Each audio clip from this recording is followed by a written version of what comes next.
I walked through the gate of my son James's long-awaited new home, feeling proud. As I stepped out of the car, I was greeted by the sight of a spacious yard typical of American suburbs.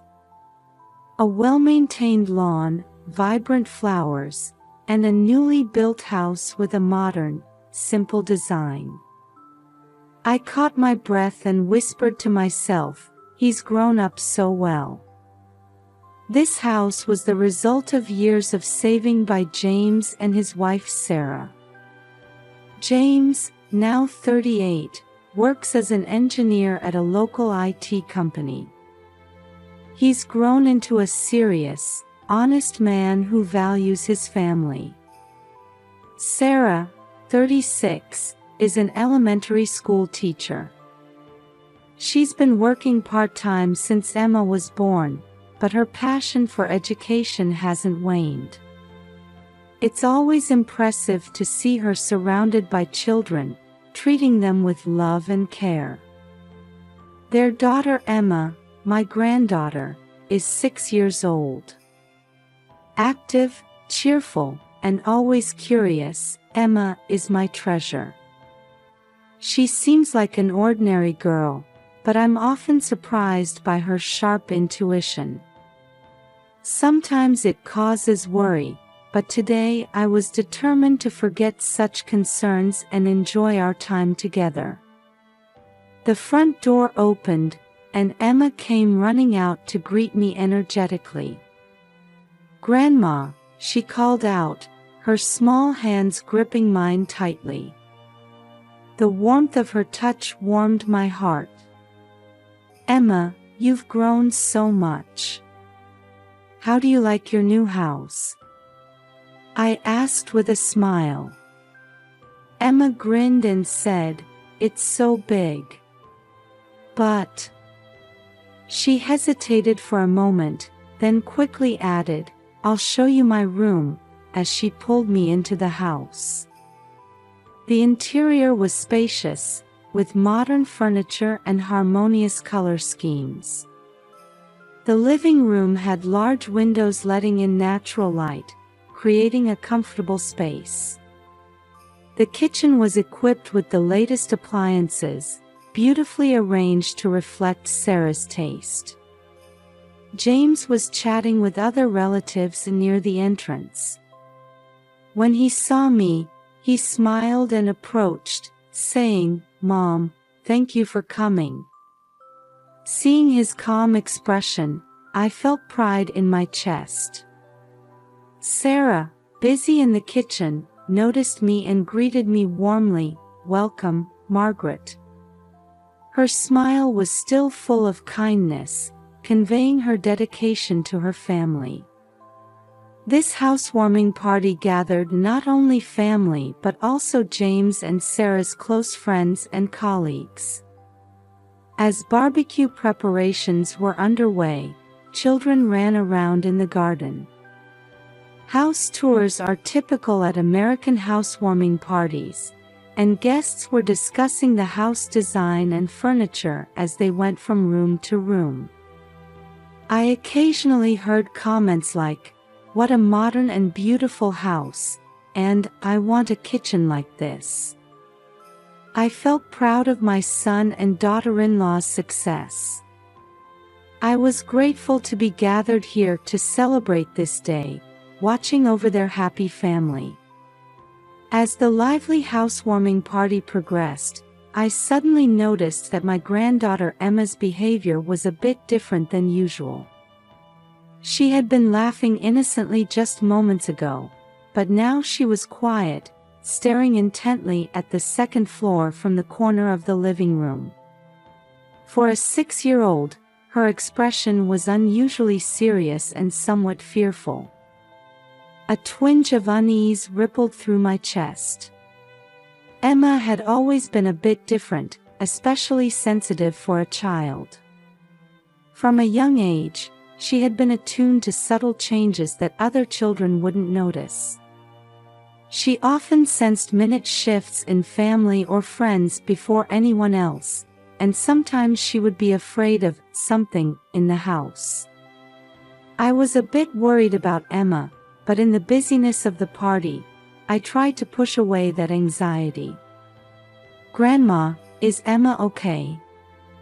James asked. He must have noticed that Emma had become a bit quiet. I forced a smile and shrugged lightly. Children sometimes get tired suddenly. No need to worry. But I felt like I was trying to convince myself. Emma looked up at me with an expression that suggested she wanted to say something. However, her small mouth remained tightly closed, no words coming out. Emma seemed to have been feeling uneasy about the new house since they first moved in. At first, everyone in the family dismissed it as stress from moving, but it seemed to be more than that. When I visited once before, Emma had tugged at my sleeve and whispered, "Grandma, this house is a bit strange." At the time, I brushed off her words and laughed it off, but now I was beginning to think that maybe she had really sensed something then. Amidst the noise of the party, I occasionally followed Emma with my eyes. She was playing with her friends and cousins, but every so often she would stop and stare towards the second floor. Her gaze was as if she was searching for something, and it made my chest feel heavy. "What's wrong, Emma?" I asked, but she just shook her head without saying anything. Her gesture made me feel a bit irritated, but at the same time, I was afraid of hurting her sensitive heart. I pulled her close and stroked her head, whispering, "It's okay." But even then, her eyes were turned back towards the second floor, as if she didn't believe my words.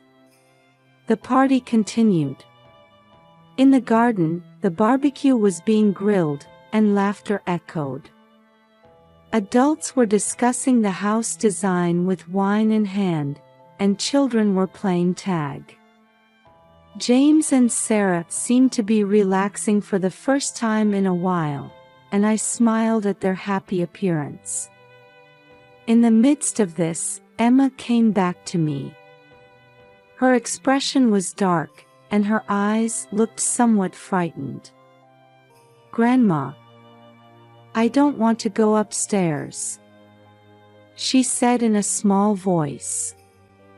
Her words resonated strongly in my heart. It was rare for her to speak so seriously. I looked at her intently, feeling the weight of her words.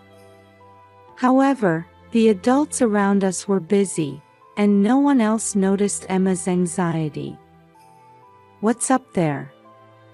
I asked gently. Emma hesitated a bit, then gripped my hand tightly with her small one. "There's something there." Her whisper rang in my ear like a small bell. At that moment, a chill ran through my chest. But I deliberately swallowed that fear and smiled calmly to reassure Emma. "I'm sure it's nothing. It's a day for celebration, let's enjoy it." Even as I said this, my heart was unsettled. I could feel Emma's anxiety slowly spreading within me. After that, Emma started playing with the other children again, seeming a bit calmer. However, for a while, my gaze remained fixed on the second floor. I couldn't shake off the inexplicable feeling that some invisible presence was lurking in the house, even as I tried to maintain composure amidst the party's clamor. As the party was nearing its end and the house was gradually becoming quieter, I noticed that my granddaughter Emma was still afraid of something. She kept glancing at the second floor, furrowing her brow. The sight made my heart flutter with unease. Emma had been feeling that something was there all along. Her intuition had surprised us many times before. I steeled my resolve to reassure her and to dispel my own anxieties. "Emma, shall we go take a look now?" I whispered in her ear. Emma nodded slightly and gripped my hand tightly. We headed to the second floor and walked down the hallway. The house was quiet and had grown a bit dark. As we approached the access door to the attic at the end of the hallway, we saw that it was locked. I hesitated for a moment. I hadn't expected it to be locked. "Grandma, what should we do?" Emma said in a small voice. She was holding my hand tightly, looking up at me with anxious eyes. "We need to find the key," I answered, looking around for it. This was a new house, but I wasn't sure why there would be a reason to lock the attic. The need for a key made me more anxious, but I smiled at Emma and said, "Let's look together," trying to reassure her. We split up and started searching places where the key might be. We checked the study on the second floor, storage spaces, and bedroom drawers, but couldn't find it. As our frustration grew, Emma whispered, "Maybe it's in Dad's room." We headed to James's bedroom and opened the side table drawer. There, we found a small key. "This must be it," I murmured, picking up the key. Emma looked at my hand and seemed to relax a bit. I returned to the hallway and took a deep breath in front of the attic door. "I'm going to open it," I said quietly, inserting the key into the lock. The sound of the key turning echoed in the silence, and the door slowly opened. A cool breeze flowed from the attic, and my heart was wrapped in even more tension. Emma was watching intently. The attic was dimly lit, dust swirled in the air, and the atmosphere felt heavy. I carefully stepped inside. Groping for the light switch, an old lamp cast a weak light. The attic was cluttered with old furniture and boxes, and a deafening silence prevailed. Then, something caught my eye. Something was lying in the darkness far away. As I cautiously approached, it became clear that it wasn't just luggage. What was lying there was my grandson Lucas. Lucas! I almost cried out, but the shock left me voiceless. He was curled up, his face covered in wounds, a painful sight. His clothes were dirty, his hair disheveled, as if he had been locked up here for a long time. For a moment, I couldn't accept the reality and stood there frozen. "Grandma, it's Lucas," Emma's small voice came from behind me. She was right behind me, staring intently at the scene. I immediately knelt down and reached out to Lucas's face. His skin was cold, and his breathing was shallow and weak. It was obvious at a glance that he was debilitated. My mind was in chaos, wondering why he was here and how this had happened. "Lucas, are you okay?" "It's Grandma," I spoke to him in a trembling voice, but he showed almost no response. His body was shaking, his eyes half open, and he seemed to be in a daze. Seeing him covered in wounds, I keenly felt that Emma's anxiety had been such a stark reality. "Emma, go call your father right away. Hurry," I instructed Emma in a shaky voice. Emma hesitated for a moment but then nodded and rushed down the stairs. I gently stroked Lucas's head, staying close to him. I didn't understand what had happened in this attic or why he was here, but I felt that help needed to be called immediately. The time it took for Emma to return with James felt like an eternity. I remained kneeling, watching over my grandson Lucas. His breathing was shallow, and he occasionally mumbled something in a weak voice. I spoke to him gently, trying to give him a sense of security, but his eyes still seemed to hold fear. Eventually, James came running up. His face was filled with surprise and confusion, but he seemed at a loss for words at the scene I had discovered in the attic.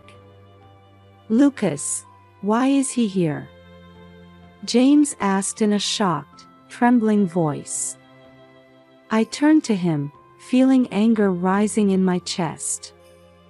However, I told myself that saving Lucas was the priority now, rather than blaming him.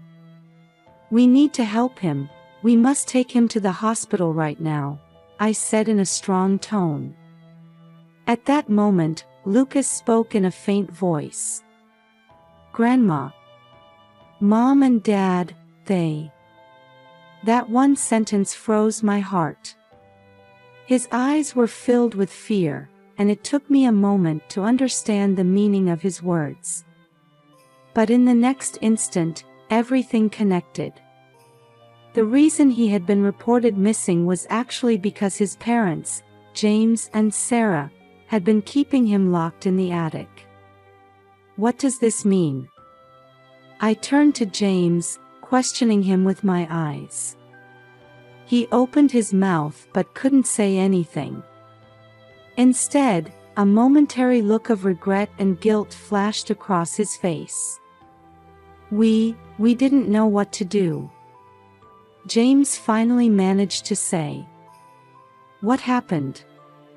I asked calmly, but inside, anger and confusion were swirling. James began to speak in a heavy tone. "Lucas, he's been having problems for a long time. He couldn't control his emotions, and he was becoming increasingly violent at school. Even with counseling, he didn't improve, and we couldn't handle him at home. Sarah was exhausted too. In the end, we thought, hiding him in the house was the only option." As I listened to James's words, I trembled at their cruelty. No matter what problems there were, locking him up couldn't be the solution. I sent James a strong look and spoke quietly but sharply, choosing my words carefully.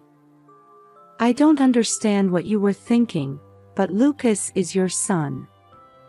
There's not a single reason that could justify doing this." James lowered his face and said nothing. I immediately picked up the phone and called the police. Considering the seriousness of the situation, I felt that not only did Lucas need to be saved, but the family's problems needed to be addressed from the root. While I was explaining the situation to the police, Lucas slightly opened his eyes and grabbed my hand. "Grandma. I'm sorry," he said weakly. "It's okay, Lucas. You've done nothing wrong." I gently squeezed his hand back, answering while holding back tears. Seeing Lucas's weakened state, I could painfully feel how much suffering and loneliness he must have endured. The police arrived, and the house was suddenly enveloped in tension. James and Sarah were questioned by the police, and Lucas was immediately taken to the hospital by ambulance. I stayed by Lucas's side, vowing that he would never go through something like this again. As the police investigation progressed, the family's problems came to light one after another. It became clear that James and Sarah had been struggling with their relationship with Lucas for a long time and had gradually become cornered. However, the method they chose could never be forgiven. I couldn't suppress my anger and disappointment towards James, my own son, but at the same time, I realized that they too had been suffering, and complex emotions spread in my chest. However, at that point, my greatest concern was to protect Lucas and Emma. I felt it was my mission to ensure they could return to a safe and secure place. With strong determination in my heart, I waited for the police investigation to end, resolved to do everything in my power to protect Emma and Lucas's future. With Lucas safely rescued and his parents under police investigation, I felt proud of my actions. Even though the family's dark secret had been exposed and we were facing difficult circumstances, I had managed to protect my grandchildren. Afterwards, James and Sarah were arrested and temporarily separated from their children. When the fact that Lucas had been confined in the attic came to light, Child Protective Services immediately intervened, and severe punishments were imposed on the parents. During the trial, it was discussed how James and Sarah had made an extreme choice as a way to deal with Lucas's behavioral problems. They deeply regretted their mistakes and repeatedly apologized sincerely to Lucas. James, in tears at the court, stated, "We couldn't handle him anymore and isolated him intending to protect him, but that ended up hurting him.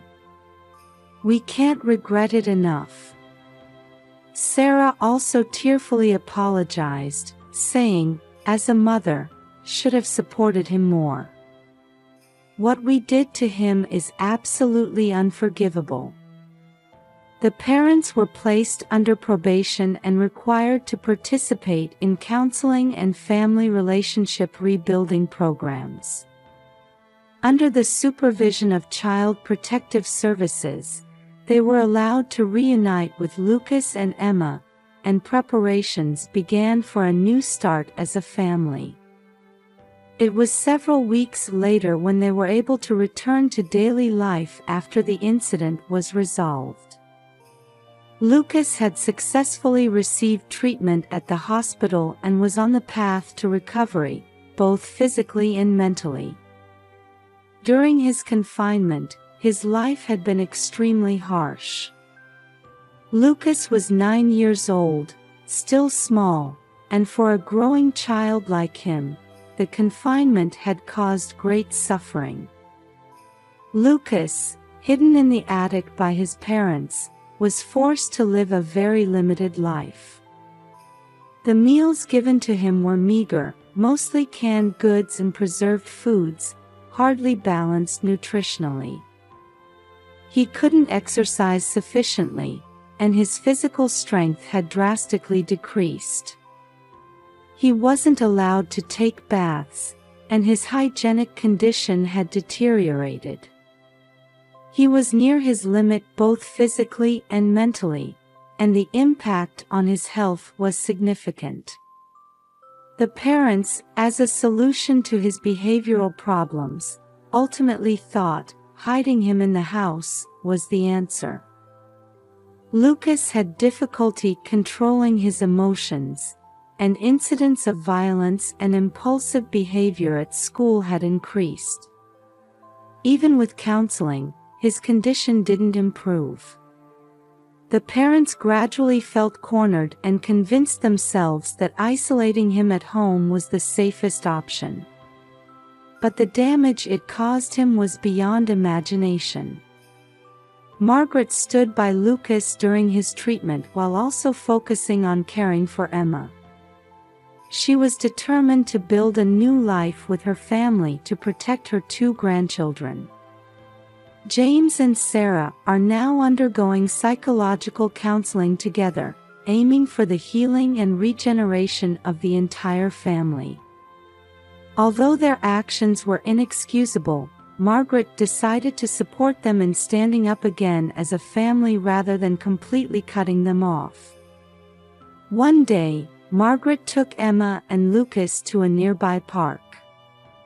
It was a typical suburban American park, filled with the sight of children playing energetically.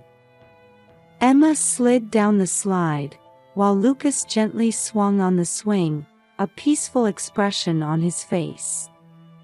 His face no longer showed the fear and terror of before, and Margaret felt that his heart was slowly but surely healing. "Grandma, today is fun," Emma said with a smile. Margaret squeezed her hand back and smiled softly. "Yes, and there will be many more fun times ahead." At that moment, Lucas also smiled faintly. He hadn't fully regained his energy yet, but there was definitely a light of hope shining in his heart. Margaret renewed her resolve to walk the long road ahead with them.